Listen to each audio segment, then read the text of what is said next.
All right. And Eva's in the background, going to get all of your accounts streaming. Okay, here we go. All right. We are live with the one, the only Ben Greenfield, co-founder of Life Network. Ben, thank you so much for being here today. Grateful for you, as always. Hey. Hi. So we have live today. So if you have questions, let us know where you're tuning in from. Drop them in the chat. We will be pulling as much as we can from live questions. And then we have a bunch already that have came in too. So we will do our best. And I know Ben goes deep on some of these. So trying to get through these. And if we're not able to get to all of them, we will do our best to answer them inside Life Network as well. So thanks for tuning in, everyone. So Ben, we are going to get to, first and foremost, we have one that came through.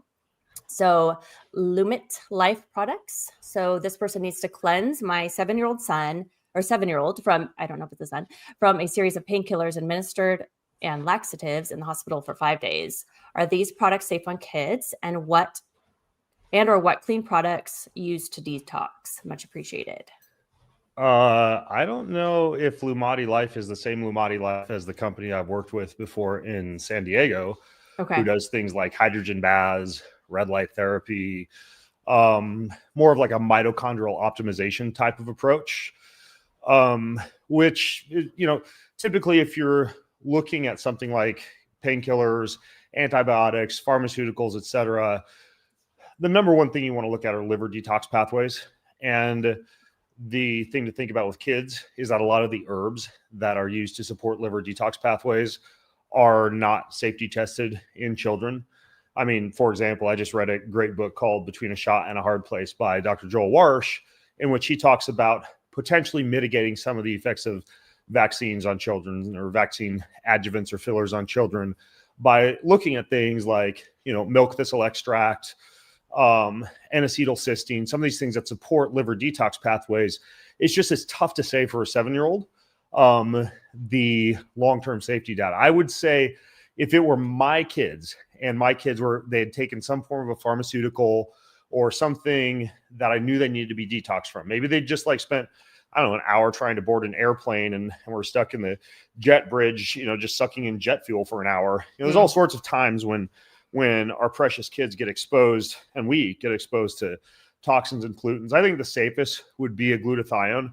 And you could even use a glutathione that bypasses oral absorption and digestion, which can be a little bit more difficult for children. So now you can get glutathione topical sprays, like one company called Oro, A-U-R-O, makes those. Another company, Peptual, who we've been working with on the peptide front lately, they have a glutathione patch. And it's like a long-term transdermal absorption of glutathione. Those would be examples. Of course, I'm not a doctor. Don't take this as medical advice. The other thing, of course, you have to realize is that, God created us with some pretty impressive internal filtration and detoxification methods that, if supported, work pretty well. And by supported, I mean movement, right? Walking, moving, exercising, breath and breath work, and then passing stools and supporting digestion through both pro-motility agents that would be including things like, ginger, for example, and insoluble fiber in the diet. And then also things that support detoxification through the stool, which would just be like healthy bowel movements. And again, movement helps with that. Hydration helps with that. So those are a few things to think about. But as far as Lumati Life specifically, I am not sure. I do know that when I was down there at their office in San Jose, they were selling like third party, a company that produces a product that is like a detox product that's like a traditional parasite cleanse. The main ingredient in it, and in many parasite cleanse and detox products, it's called Macusa pudica, I think it's called. And you'll find this in many of the cleanses people use where they'll take a picture. This is totally gross. They'll take a picture of the toilet and say, oh, I had a parasite came out. Yeah. Well, if you look on PubMed, there's multiple case studies or research studies showing that Mimosa pudica is notorious for causing, I don't know how to say this any other way, causing your ass to blow its nose, right? It causes a large discharge of mucus from the colon. And so mucoid plaques are commonly mistaken for parasites. And a lot of people like, oh, I just did a massive parasite cleanse. They're like moving around the toilet. And in most cases, you're just basically discharging mucus from your butthole. So, Okay. and paying a lot of money to do so. So, So maybe save your money then. But it could be a good cleanse. Okay, so super good advice. Yeah, and as anything, it's not medical advice, but always incredible advice from you. So thank you. Another person is asking, can you do another podcast with Jack Dorsey? Anything in the works there, Ben? I text Jack occasionally, but we have not planned a podcast yet. It's a good idea though. I'll take my little old school yellow Post-it and I'll tell him people have been asking, and I'll text him today. I promise. Hey, Jack, we need you back. Love it. Good. Cool. We'll make sure to get that in the works, hopefully. This next person, Sona, what's the best time to take niacinamide? It tends to be energizing for some people. It's a precursor to NAD. So it helps with some of the same repair mechanisms that occur during a night of sleep. Most people feel best taking it in the morning, just because it can be a little bit energizing. So yeah. And a lot of people, by the way, like you can take 250, 500 mgs of niacinamide, and it will cause your body to upregulate its own NAD production pathways and NAD recycling pathways. So it's kind of almost like the cheapo hack for NAD. It doesn't keep it elevated for a very long period of time. But if you look at the ingredient label for done for you NAD supplements like Qualia NAD or BioStack NAD Regen, the active ingredient is niacinamide. And then they're just combining that with other things that keep the NAD hanging around for a longer period of time versus directly consuming an NAD precursor, which would be like True Niagen NR or an NMN supplement, which doesn't require the conversion. And there's there's so many different beliefs, I guess, in the nutrition sector about which is superior. And you could make a case for any NAD, NR, or NMN. But the ones with NAD, it's technically just niacinamide. Okay, good to know. Awesome. Okay, next one from Martin. I don't know if this is alive, but I'd love some thoughts on tendon damage recovery, please. Tendons are, unlike meniscus or even ligaments, you got pretty good blood flow. The main things that I think would be the biggest dial movers for tendon recovery is once the initial inflammatory period has subsided, tendons respond really well to eccentric loading. So there's a classic study on speeding up Achilles tendonitis via doing reverse calf extensions, where you're on the edge of a stair and slowly lowering yourself during the negative phase. Tendons, as the fibers realign and the tissue heals, really like eccentric loading. So I don't know if we're talking about a shoulder, a knee, an ankle, whatever, but once you're past the initial inflammatory phases and able to move pain-free, eccentric loading for the tendon works really well. If you look at BPC 157 and TB 500 peptides, both of them have effects on tendon healing that I'm pretty impressed with. And I think a lot of people are aware of those these days. When you look at the cross-linking of fibers and the healing factors necessary to repair tendons, I think you can make a case for something that's going to help to dissolve fibrin. This would be like proteolytic enzymes, serrapeptase, silkworm extract. I like, and I'm biased, but I like Keon Flex.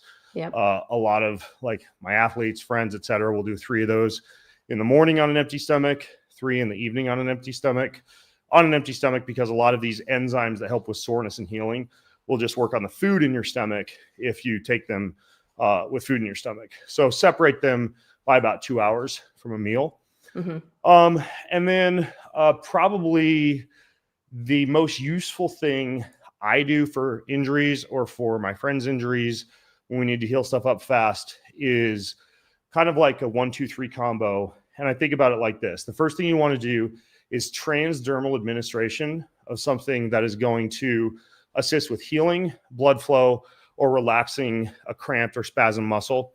This would be like a topical magnesium lotion, Traumeel, Traumeel, which is like an over-the-counter that you can get at CVS, Walgreens, Arnica, CBD, any of these done for you blends. And then to drive it deeper into tissue, you would then put something like red light, electrical muscle stimulation pads, PEMF, any modality that you have like that. That's kind of like a technology for improving blood flow. My top two favorites would be PEMF or red light therapy, if you can get either on top of the transdermal. Yeah. And then typically what you can do is after you've done that, ice it and then heat it again. So it's kind of like a transdermal heat, electricity, cold, heat, electricity sandwich. And just doing that 1 or 2 times a day, it sounds kind of laborious, but just whatever, while you're doing emails or whatever you normally do, it can speed up healing pretty dramatically. I mean, I learned that back when I was racing Ironman from a guy who worked with Tour de France cyclists to get them back in business super fast. And he did transdermal, and then what he would do is the transdermal, and then he'd put electrical nodes, like electrical muscle stimulation on top of that, and then heat, and then switch to ice and go back to heat. Okay. Very cool. So to kind of piggyback off of injuries in a way, would you recommend cryotherapy for someone with joint pain that so far appears to be some sort of arthritic inflammation flare up? Yeah. Paradoxically, cold, what you'd think would make joints more stiff, can assist with pain long-term because you get a rebound increase in blood flow to the tissue after the cold has subsided. It can be cryotherapy. I'm a bigger fan of cold water immersion due to a more rapid lowering of the temperature of muscle tissue and a little bit of the hydrostatic pressure of the water, which can also help with pain sensations. What I mentioned about tendon healing, specifically when it comes to like supplements or some of the transdermal stuff for joint pain, everything I just said would apply to that besides the eccentric loading, which isn't really going to affect joints much. But long story or short story is that, cold can help with arthritic and joint pain. And I mean, it is kind of funny because if you look into like the lore of polar bear swimmers in San Francisco, or people have really gotten, like, many of them turned to that because they had a bunch of like joint pain and chronic inflammation, fibromyalgia like conditions. And it just like went away. So they kept swimming. So I'm a huge fan of like cold water swimming, cold water immersion, cryotherapy, especially for like long-term joint pain and chronic joint inflammation. Perfect. Okay. So then another one to piggyback off of that too, regarding cryotherapy for skin cancer, some recommend and some only recommend cold plunges. Thoughts? No clue. Never seen any research on cold and skin cancer. I was going to say I hadn't either. So I'm like, that would be interesting to know. Okay. Yeah. I mean, if anything, like the only research on thermal stress and cancer that I'm aware of is that hyperthermia or heat can increase the cytotoxicity of chemotherapy and may in and of itself be cytotoxic to cancer cells. Haven't heard that with cold. Sometimes there's crossover between what cold can do and what heat can do, but I know nothing about skin cancer and cold. Yeah. Okay. Yeah. Same. Okay. Do you have plans to come to Brazil, Ben? No. Nothing anytime soon. Just shout "Vamos" louder and I might. Yeah, very true. Yeah. World traveler. So, okay. So next one, blood flow restriction, your BFR. Is this only useful when you don't have access to heavier weights, i.e. during travel? Because I know you typically bring that, and or during recovery when you're not able to lift heavy. Is there a case for BFR otherwise? Yeah. Blood flow restriction is going to fool your muscles into thinking they're lifting a heavier weight than they are, and allow you to get a lot of the benefits of traditional heavier strength training with body weight only, which makes it very useful as a travel hack. And that's why I talk about it more in the context of travel. But, there are multiple long-term multi-week studies, for example, in seniors staving off sarcopenia, recovering athletes, etc., showing that, at any time, it can be a good workout strategy. Now, I don't do it year round because I save my BFR band training for when I travel. I have a love-hate relationship with it anyways, because it does burn. Like when you get those bands on, like you can't wait to take them off after the workout is over. So if I did it all year long, I'd probably just like get super tired of BFR band workouts. But I also have a Vasper at home, which is a cardio machine that has cuffs. And I do that 3 times a week when I'm at home. So you could say that because I use BFR bands pretty extensively when I travel and then use the Vasper at home, I am kind of doing BFR training all year long.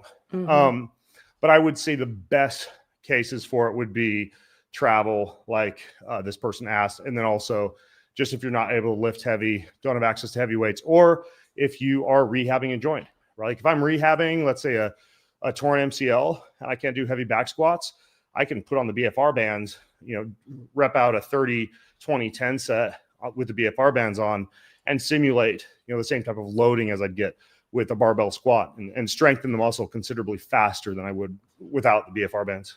Exactly. Okay. And then someone also is piggybacking off of that. What specific BFR bands do you like? Oh man. I mean, you can go super fancy, the Katsu ones. So this kind of confuses a lot of people because they're like, well, why would I like spend $1,000 on a Katsu band set when I can get BFR bands for like $60 on Amazon? The ones you get on Amazon are kind of like old school tourniquets, right? You just wrap them around a joint and they will limit blood flow both in and out of a joint. And theoretically, what you'd want to do is mostly limit the blood flow out of a joint. And when you use a smaller circumference restriction, such as a tube, you're able to allow for blood to get into the muscle, but less to escape the muscle. And that's the difference between blood flow restriction and blood flow occlusion. Now, if you look at a band called the Katsu band, KAATSU, that's a small tube that's built into the band.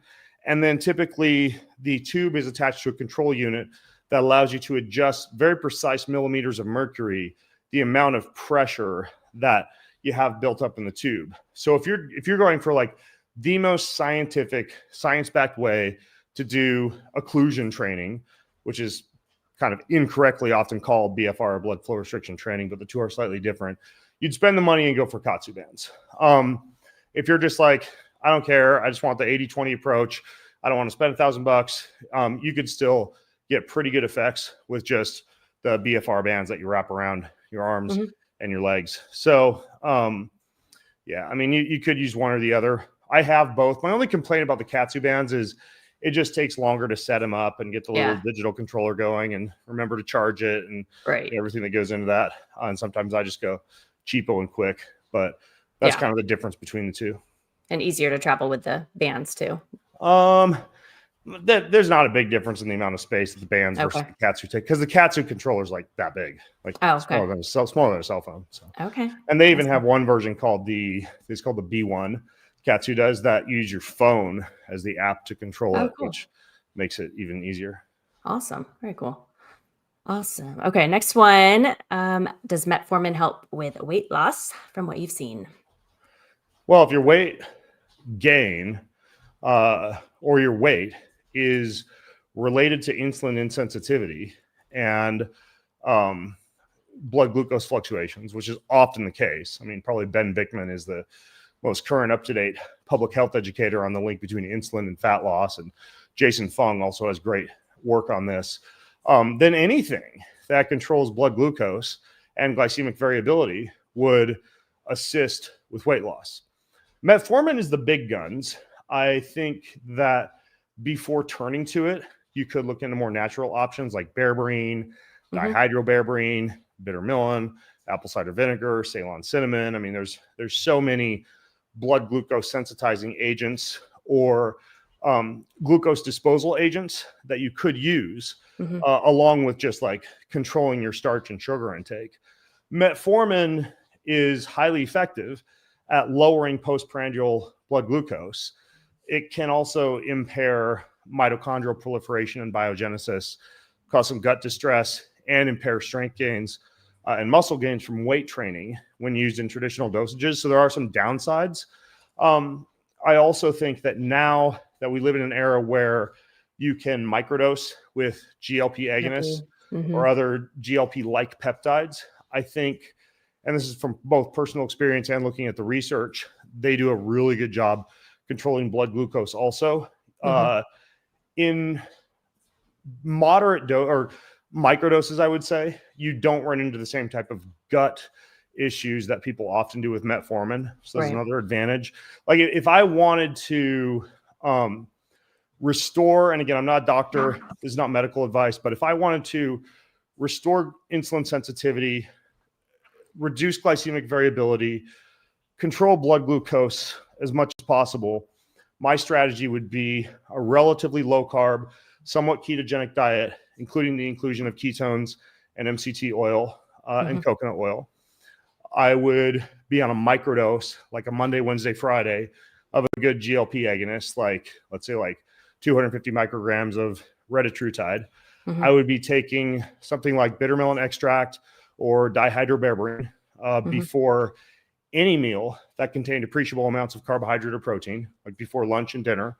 I would be doing thermal stress on a regular basis, heat and cold.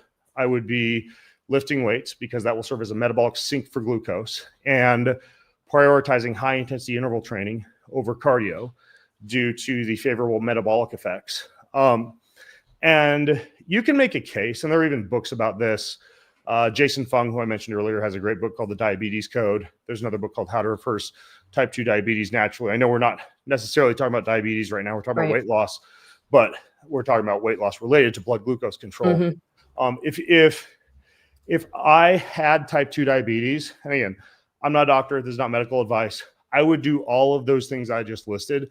And I think you could make a pretty strong case that if someone were doing that, they would probably not need to take standard pharmaceuticals or medications, and they may even see a little bit of pancreatic beta cell regeneration from an approach like that.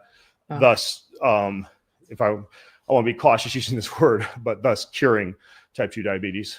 Exactly. Wow. That's powerful. And the whole protocol that you just listed out for people to, not only just like lose weight or maintain weight or build muscle too. So, but without maybe the effects of metformin on the gut too.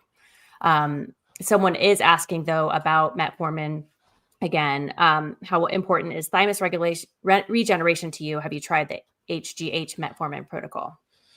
Those are two pretty different questions. The second question about HGH metformin, that's based on a study where metformin was combined with human growth hormone, not because the two have like synergistic effects on blood glucose control, but because metformin also has a growth hormone lowering effect, like an mTOR inhibiting effect, that can cause some of the muscle loss issues that I briefly alluded to earlier.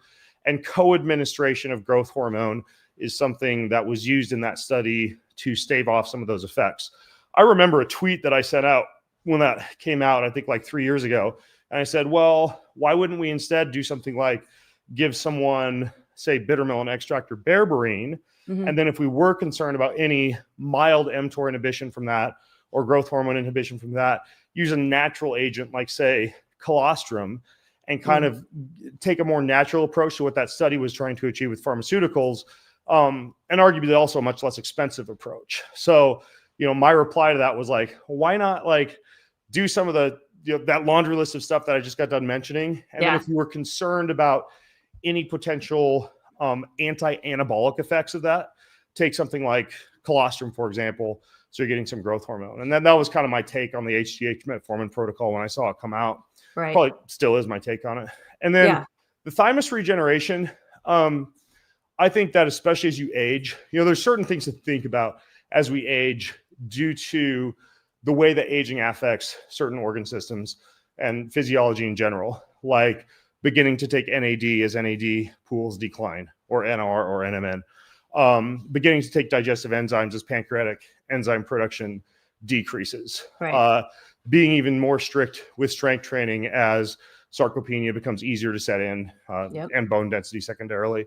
And then you do see some immune system degradation, and there's multiple ways to go about combating that. Some people will literally, like the whole like tech billionaire anti-aging biohacking sector, they'll go to Mexico and get like giant doses of T cells, like killer cells, infused into the body for immune system regeneration. I've done that.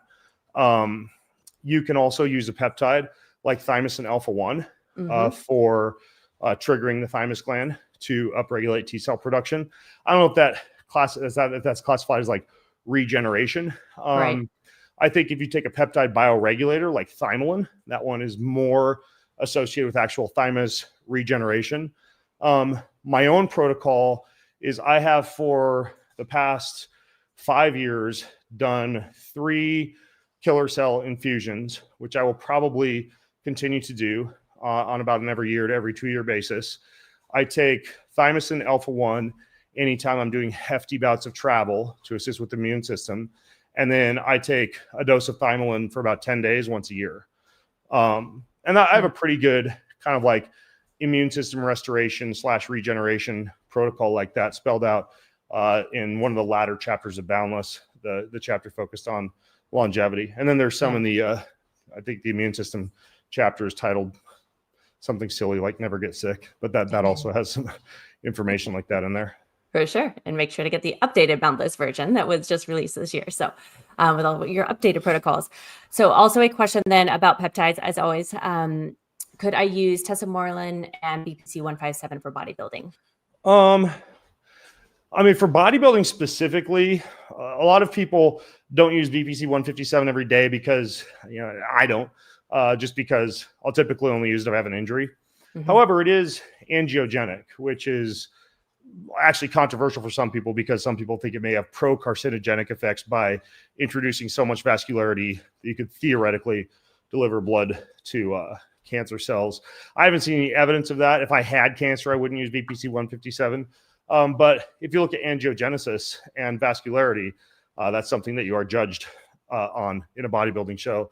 So you could make a case for BPC 157 being right up there with all your nitric oxide precursors and arginine, L-citrulline, and everything else that you take for vascularity, or red wine or dark chocolate or whatever else. Tesamorelin, absolutely, because doing like a dual stack of a growth hormone, secretagogue or precursor, like let's say you're bodybuilding and you do like 1,000 mgs of tesamorelin in the morning, and then say like a dose of simorelin or ipamorelin CJC in the evening. That's a pretty good like 5 day on, 2 day off stack for muscle gain and fat loss. And a lot of bodybuilders will turn to something like that instead of say like, especially from a natty approach, like DECA, for example. Mm-hmm. Okay. Does Keon Lean, because you're talking about, is it berberine in there as well and bittermelon? Keon Lean is natto ginseng, bittermelon extract, and astragalus. Okay, cool. So then maybe just throw on berberine and then we good to go. You honestly, you wouldn't need both. You could just do one or the other. Yeah. Okay, good to know. Awesome. Okay, and I would love to, and want to be mindful of your time. So wrap up with this one if we could. So what kind of breath work would you recommend for stress-induced indigestion?